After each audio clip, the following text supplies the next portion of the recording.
If we observe carefully, then we will find out that is absorptivity, reflectivity and transmissivity, they are not constant. They are actually not constant for a given surface, and they may change with the smoothness or roughness of a surface. They change with the smoothness or roughness of the surface, or also change with the wavelength which is incident on the surface of the body. Now we will talk about some practical examples.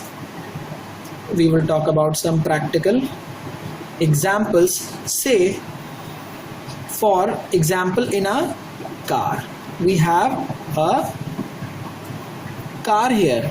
Okay, now the energy which is being radiated from the sun, let me tell you, the temperature of the sun is about 5800 Kelvin. This temperature I am talking only about the outer surface of the sun, that is 5800 Kelvin. Now the energy is being radiated from the sun, and since the temperature is very high, so temperature very high means that this radiation will be corresponding to shorter wavelength, shorter wavelength. Okay, since the temperature is high, so temperature is inversely proportional to wavelength. So this is shorter wavelength. Now this is the window glass of the car. This emission will definitely enter into the car body through this glass. Now after some time, this car will also radiate these emissions. It will start giving out emissions such that the temperature of the car is not as high as the temperature of the sun, such that the radiation which is now going out of the car is actually of longer wavelength, since the temperature of the car is very much less than the temperature of sun. Now what happens is, the window or the glass behaves in such a manner that it allows the shorter wavelengths to enter inside the body of the car, but it does not allow these longer wavelengths to escape out, and in turn the temperature of the inside car increases. Temperature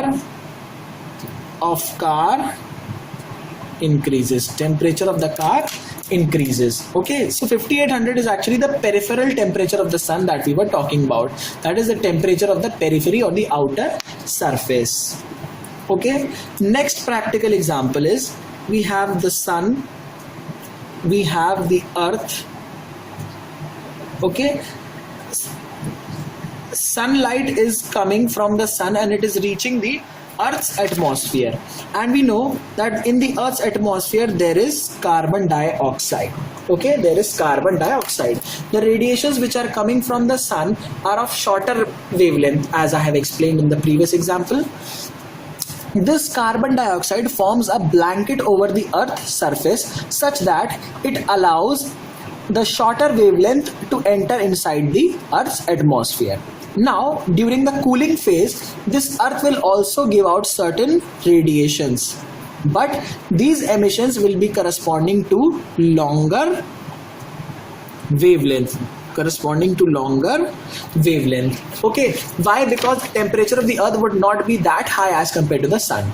Now these radiations, which are longer wavelength radiations, will try to move outside from the surface of the Earth, but due to the presence of this carbon dioxide, it becomes very difficult for these radiations or emissions to exit out, and therefore this emission is not able to exit out from the surface of the Earth, as a result of which the temperature of the Earth is increasing. So we can write that CO2 or carbon dioxide becomes opaque to longer wavelength radiations, longer lambda, and becomes transparent to shorter wavelength radiations. So actually this CO2 is nothing but it is a greenhouse gas. This is a greenhouse gas. Other greenhouse gases include H2O, water vapor, and CFCs also. Okay, so carbon dioxide has a specific property of allowing these shorter wavelengths to enter inside the Earth's surface, but it does not allow these longer wavelengths to move out, as a result of which the temperature of the Earth is increasing every year, and this increasing temperature poses a very severe type of threat to the polar ice caps. This will lead to the melting of the polar ice caps. So polar ice caps अगर हमारे melt होंगे तो वो water जाएगा ultimately हमारे seize में, और सी से जाएगा रिवर में, और रिवर का भी वाटर बढ़ेगा. तो जब रिवर का भी हमारा वाटर बढ़ रहा है तो उससे हमारा फ्लडिंग और अदर कैलामिटीज आएंगी. ओके, फ्लड और अदर हमारी कैलामिटीज आएंगी. अदर एक नोट पॉइंट है, it is to be noted here that okay, the surface roughness, किसी भी सरफेस की रफनेस जो होती है वो रिड्यूस की जा सकती है बाय मींस ऑफ पॉलिशिंग और painting. By means of polishing और पेंटिंग. देखा होगा आपने, जैसे हमारे जब शूज होते थे वो शाइन नहीं कर रहे होते थे तो हम लोग पॉलिश कर देते थे. क्या होता है एक्चुअली, अगर किसी भी सरफेस को आप माइक्रोस्कोप के अंडर में देखेंगे, चाहे भले ही वो कितना स्मूथ क्यों ना हो, उसमें कुछ इस टाइप के प्रोजेक्शंस आपको दिखेंगे. वो कंप्लीटली आपको ऐसे फ्लैट सरफेस नहीं दिखेगा. तो होता क्या है, यही एक्चुअली रफनेस का साइन होता है. किसी किसी में ये रफनेस बहुत ज़्यादा होती है, लाइक आपकी जो वॉल होगी उसमें इस टाइप का होगा, आपका जो व्हाइट बोर्ड होगा वो कुछ इस टाइप का हो गया, और बहुत स्मूथ सरफेस, अगर जो बहुत ही स्मूथ सरफेस की बात करें वो भी ऐसा ही होगा. ठीक है, परफेक्ट एकदम स्मूथ नहीं होता. तो ये जो इसके गैप्स हैं, ये जो गैप्स हैं इसमें एक्चुअली जब आप पॉलिश करते हैं शूज़ को तो ये गैप्स आपके फिल हो जाते हैं, ये गैप्स हमारे फिल हो जाते हैं, और लाइट का जो रिफ्लेक्शन होता है वो बहुत अच्छा हो जाता है, क्योंकि सरफेस अब आपका एक तरीके से स्मूथ सरफेस हो गया. तो किसी भी सरफेस की रफनेस को घटाया जा सकता है बाय मींस ऑफ पॉलिशिंग और by means of painting the surface. Okay. Okay, we now come to some important laws in radiation, and the first law is Kirchhoff's law. Now Kirchhoff's law states that when a body is in thermal equilibrium with its surrounding, जब भी कोई body अपने surrounding के साथ thermal equilibrium में है, then the emissivity of the body is equal to its absorptivity. The emissivity of the body is equal to its absorptivity. Okay, this is the Kirchhoff's law. और Kirchhoff's law बहुत ज़्यादा important है, कई जगह हम इसे यूज कर सकते हैं. ओके, सो Kirchhoff लॉ से ही एक्चुअली ये प्रूफ हुआ है कि एक ब्लैक बॉडी जो है it is a good absorber, a black body is a good absorber and ideal emitter. A black body is a good absorber और आइडियल एमिटर. ये यहीं से हमने प्रूव भी किया है. नेक्स्ट जो हमारा लॉ है that is planks law, that is PLANK planks law of thermal radiation. जो हमारा प्लैंक्स लॉ है वो ये कहता है कि जो हमारी EB लैम्डा है, EB lambda means monochromatic emissive power of the black body is actually a function of temperature and lambda, where temperature is the temperature of the black body, temperature of the black body in Kelvin, and lambda is the wavelength, such that wavelength is given in microns. Wavelength is in microns, that is micrometer.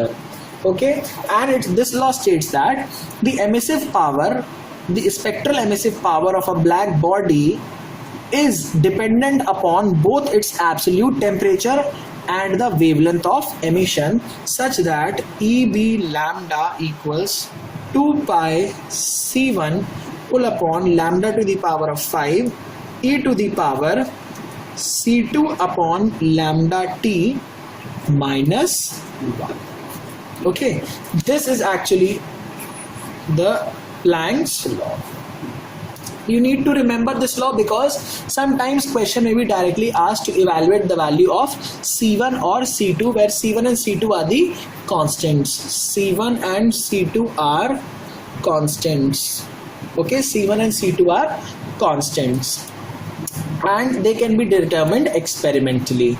Okay, so the unit would be watts per meter square. The unit of EB lambda would be watts per meter square micrometer. Watts per meter square micrometer. Okay, the functional relationship that we have obtained here, the functional relationship obtained here can be best represented in the form of a graph also. Okay, such that on the y-axis we have EB lambda and on the x-axis we have lambda in micrometer.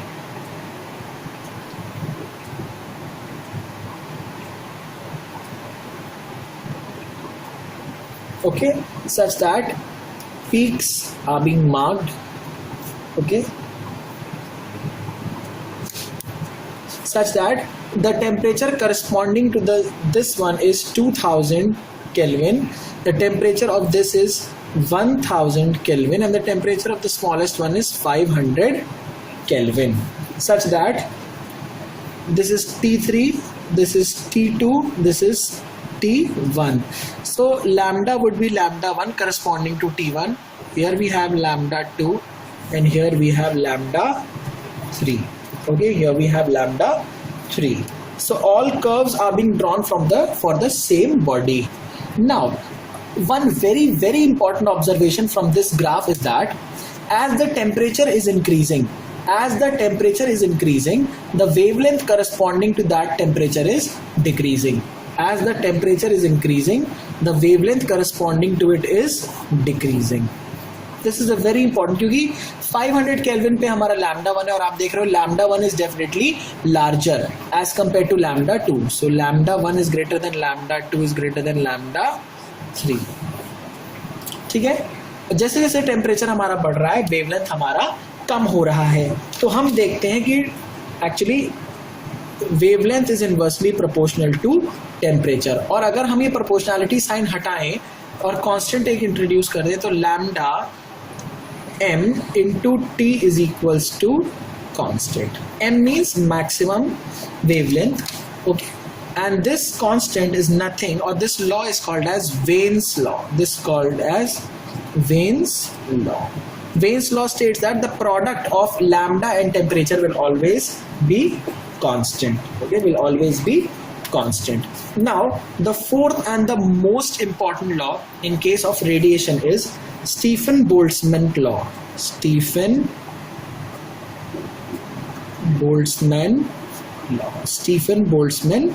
law. Now, this law states that the emissive power or the total hemispherical emissive power of a black body is directly proportional to the fourth power of its temperature.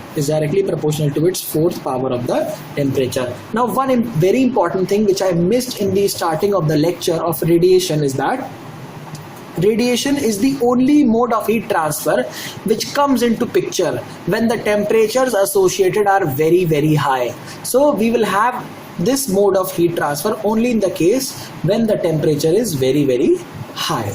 Now, if we remove this proportionality sign, we will introduce a constant which is known as sigma t to the power 4, and this sigma is nothing but it is called as the Stefan-Boltzmann constant, and the value of this sigma is equals to 5.67. You need to remember this value into 10 to the power minus 8 watts per meter square Kelvin to the power 4, because temperature to the power 4, so Kelvin to the power 4.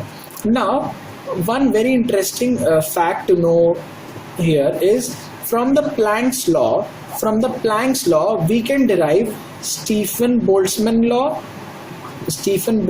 law as well as the Vane's displacement law. This is actually the Vane's displacement law. So from the Planck's law, this Stefan-Boltzmann law and Vane's displacement law both can be derived. Okay. Now, if we see EB equals to sigma t to the power 4. Now, we know that epsilon equals to E upon EB. So EB can be written as E upon epsilon. So this value I am keeping here. E upon epsilon is equals to sigma t to the power 4. So E becomes sigma epsilon t to the power 4. So total hemispherical emissive power of any body is equals to sigma t to the power 4 watts per meter square. It will be watts per meter square. Next law that we have is the Lambert's cosine law. We have the Lambert's cosine law such that if I have this surface, okay, and we have the normal to this surface is like this, and we have say this direction I at an angle theta, and this is I normal. So I equals to in cos theta. In cos theta would be equal to I, where what is I? I is the intensity of radiation along this line, and In is the normal intensity of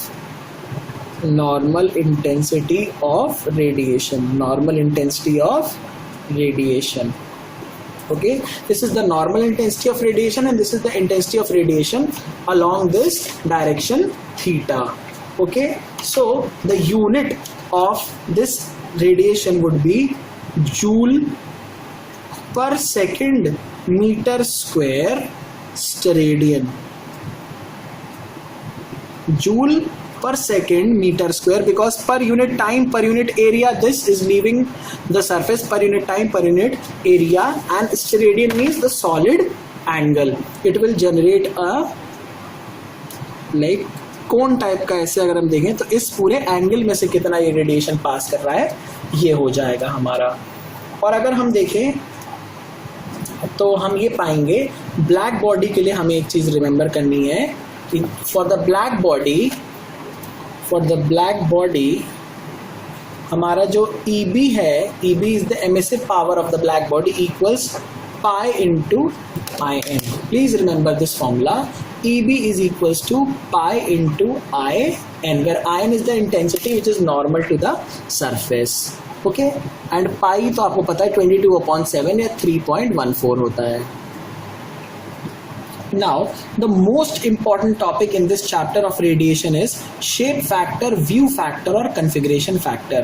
हर साल at least एक ना एक question इस topic से 100% पूछा जाता है in every PSUs, in GATE and ESE, चाहे कोई सा भी एग्जाम हो. For example, मान लीजिए we have two bodies, body 1 and we have body 2. We have body 1 and body 2, such that this is also emitting some radiations in all the directions, and 2 is also emitting radiations in all the directions. Now अब कुछ ना कुछ radiation तो definitely ऐसा होगा जो 1 से जाएगा और 2 पर पहुंचेगा, ठीक है, और कुछ ना कुछ रेडिएशन ऐसा होगा कुछ अमाउंट कि जो 2 से जाएगा और 1 पे पहुंचेगा. So this shape factor is represented by the symbol F, and subscript में लिखेंगे 1 2. 1 और 2 बॉडी के बीच में F12. F12 का मतलब क्या है? 1 से कितनी एनर्जी निकल रही है और 2 में कितनी एनर्जी जा रही है. फॉर एग्जाम्पल आपका 100 वॉट्स ऑफ एनर्जी 1 से निकलती है. 100 वॉट्स ऑफ एनर्जी आपकी 1 से निकलती है और 60 वॉट रीच करती है सरफेस 2 पे. 60 वॉट्स रीचेस सरफेस 2. अब डेफिनेटली कुछ तो एटमॉस्फेयर में भी चली जाएगी, पूरी तो रीच नहीं करेगी. तो F12 would be the amount of energy which is reaching the surface 2 upon the amount of energy which was delivered from the surface 1. So this is 0.6. Okay, अब मान लीजिए जो 2 से एनर्जी निकल रही है, ठीक है, 2 से एनर्जी निकल रही है, वो भी 100 वॉट थी, बट 1 पर पहुंच कितनी रही है? सिर्फ 50 वॉट. 1 पर पहुंच कितनी रही है? 50 वॉट. तो अगर मुझे लिखना हो if I need to write F21, that would be equal to 50 upon 100. 50 कितना पहुंच रही है अपॉन कितनी जा रही थी एनर्जी? 0.5. ठीक है. इन द जनरल फॉर्म क्या लिख सकते हैं? FMN. FMN simply stands that it is the fraction of the energy which is leaving the surface M and reaching the surface N. Leaving M and reaching N. Leaving M and reaching N.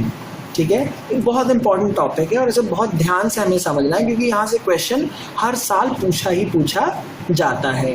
ठीक है. And one very important note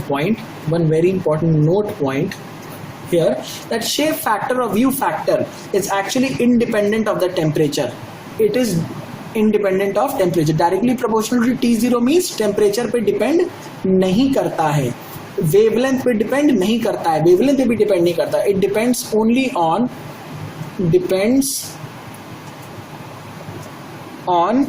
geometrical configuration या geometrical orientation. Depends on geometrical configuration. It depends only upon the geometrical configuration. Now we will discuss some cases regarding that.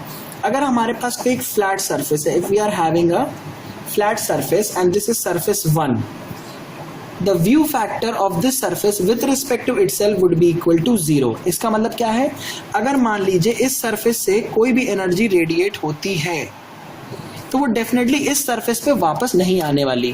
तो जब कोई भी energy वापस नहीं आएगी तो F11 would be equal to 0. This is for the flat surface. This is for the flat surface. Now for example दूसरा हमारा any concave surface. Concave surface, मान लीजिए कोई भी हमारे पास एक कॉनकेव सरफेस है, ठीक है, सच दैट यहाँ से कोई भी रेडिएशन निकल रहा है. अब आप देख सकते हो कि मान लो ये सरफेस 1 है तो कुछ रेडिएशन तो डेफिनेटली खुद को भी स्ट्राइक करेगा, कुछ ना कुछ तो इसके अंदर खुद भी पहुंचेगा जो यहाँ से रिलीज हो रहा है, और कुछ बाकी एटमॉस्फेयर में निकल जाएगा. तो यहाँ से एक चीज़ तो हमें क्लियर हो गई कि जो F11 है वो डेफिनेटली 1 के बराबर तो नहीं हो सकता क्योंकि पूरा रेडिएशन तो पहुँच ही नहीं रहा है. बट इसकी वैल्यू डेफिनेटली क्या होगी, 1 से कम होगी. F11 की वैल्यू डेफिनेटली 1 से कम होगी. 0 भी नहीं हो सकती. 0 कब होती, जब कोई भी रेडिएशन इसके सरफेस को स्ट्राइक ना करे. ठीक है, बट ऐसा हो नहीं रहा है क्योंकि रेडिएशन कुछ ना कुछ तो डेफिनेटली पहुंचेगा ही. Next we come to a convex surface. Say we have a convex surface and this surface is say 1. और अगर मान लीजिए if I need to determine F11, अब आपको पता है कि यहाँ से जो भी रेडिएशन निकलेगा वो बाहर ही चला जाएगा, वो इस सरफेस को तो बिल्कुल भी स्ट्राइक नहीं करेगा. ठीक है, तो डेफिनेटली ये भी क्या हो जाएगा हमारा 0. तो F11 of a flat surface भी 0 होता है, F11 of a convex surface भी 0 होता है, but F11 of a concave surface 0 तो नहीं होता, बट ये हमेशा 1 से कम होगा. ओके, नाउ एक स्पेशल केस हम लोग डिस्कस करेंगे. मान लीजिए कोई एक हेमिस्फीयर है और इसके बेस, ये कोई आपका हेमिस्फेरिकल कैप है, सच दैट ये जो आपका बेस है दिस इज सरफेस नंबर 1 और ये जो इनसाइड है वो सरफेस नंबर 2 है. 1 से भी कुछ ना कुछ रेडिएशन निकल रहा है. अब आप देखोगे तो अगर इसको 3D में आप इमेजिन करो तो 1 जो है हमारा एक फ्लैट सरफेस हो जाएगा. ठीक है, 1 जो है वो हमारा फ्लैट सरफेस हो जाएगा और 1 में से जो भी रेडिएशन निकलेगा, जितना भी रेडिएशन 1 में से निकलेगा वो पूरा का पूरा जाकर कहाँ स्ट्राइक करेगा, 2 पर, क्योंकि 2 के अंदर ये 1 बंद है. तो अगर हम F12 की बात करें, if you talk about F12 that will be equal to 1. But अगर हम लोग F21 की बात करें, मतलब अगर यहाँ से हमारा कोई रेडिएशन निकल रहा है तो कुछ तो 2 को भी स्ट्राइक करेगा और बाकी बचा हुआ 1 को स्ट्राइक करेगा. मतलब इसकी वैल्यू डेफिनेटली हमारी 1 से तो कम ही होगी, 1 से तो कम ही होगी. और एक हम रेसिप्रोसिटी थ्योरम से एक चीज़ याद रखें, F11 plus F12 equals to 1, F21 plus F22 equals to 1. ये हमारा रेसिप्रोसिटी थ्योरम कहलाता है. This is called as reciprocity. This is called as reciprocity theorem. और अगर 3 सरफेसेस होते तो यहाँ F13 और ऐड हो जाता और यहाँ F23 ऐड हो जाता. ठीक है, सो ये हम रेसिप्रोसिटी थ्योरम कहीं भी लगा सकते हैं.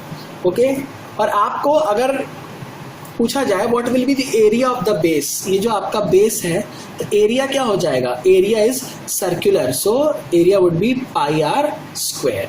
What is the area of this entire hemisphere? What is the area of this entire hemisphere if we talk about area of 1, area of 2 क्या हो जाएगा, area of the base और area of the hemisphere.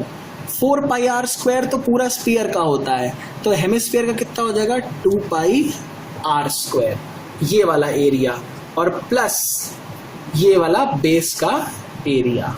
ठीक है, हम ये curved surface का हो गया 2 pi r स्क्वायर और बेस का भी एरिया इसमें जोड़ देंगे that is pi r square. Now fourth case जो हम लोग डिस्कस करेंगे that is 2 concentric spheres. 2 concentric